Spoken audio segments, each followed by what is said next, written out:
क्या आप जानते हैं भगवान जगन्नाथ का असली रूप यह लकड़ी की मूरत नहीं बल्कि एक चमकता हुआ नीला पत्थर था जिसे नीलमाधव कहा जाता था। आखिर वो दिव्य पत्थर गायब कहाँ हो गया और भगवान अधूरी मूरत में क्यों बदल गए? यह कहानी मालवा के राजा इंद्रद्युम्न से शुरू होती है। उन्हें पता चला कि ओडिशा के घने जंगलों में भगवान विष्णु साक्षात नीलमाधव के रूप में पूजे जाते हैं। राजा ने अपने मंत्री विद्यापति को खोज पर भेजा। विद्यापति जंगलों में भटकते हुए आदिवासी सरदार विश्ववसु तक पहुंच गए, जो गुफा में गुप्त रूप से नीलमाधव की पूजा करते थे। विद्यापति ने सरदार की बेटी से शादी की और जिद करके गुफा देखने की बात मनवा ली। सरदार ने शर्त रखी कि वे उनकी आंखों पर पट्टी बांधकर ले जाएंगे, लेकिन विद्यापति ने चालाकी की। उन्होंने रास्ते में चुपके से सरसों के बीज गिरा दिए। कुछ दिनों बाद जब बारिश हुई तो सरसों के पौधे उग आए और विद्यापति को गुफा का रास्ता मिल गया। उसने तुरंत राजा को खबर दी। राजा इंद्रद्युम्न अपनी विशाल सेना लेकर घमंड के साथ भगवान को लेने पहुंचे, लेकिन उनके वहां पहुंचते ही नीलमाधव की मूर्ति हमेशा के लिए गायब हो गई। भगवान अपने भक्त विश्ववसु के साथ हुए धोखे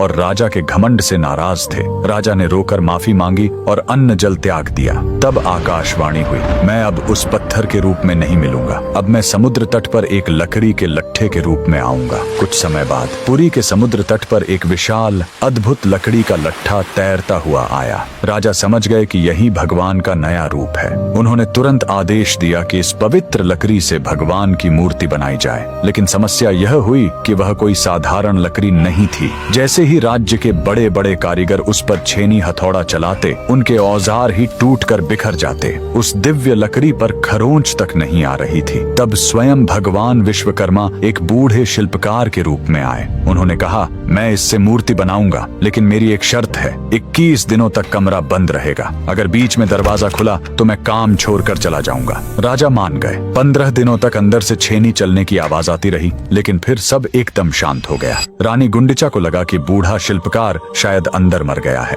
घबराहट में उन्होंने दरवाजा खोल दिया। अंदर देखा तो शिल्पकार गायब था और वहां भगवान जगन्नाथ, बलभद्र और सुभद्रा की अधूरी मूर्तियां थीं। राजा बहुत दुखी हुए, लेकिन तभी भगवान ने संकेत दिया कि वे इसी अधूरे रूप में रहकर भक्तों को दर्शन देना चाहते हैं। यही कारण है कि आज भी हम भगवान के उस अधूरे लेकिन सबसे प्यारे रूप की पूजा करते हैं। कमेंट्स में जय जगन्नाथ जरूर लिखें।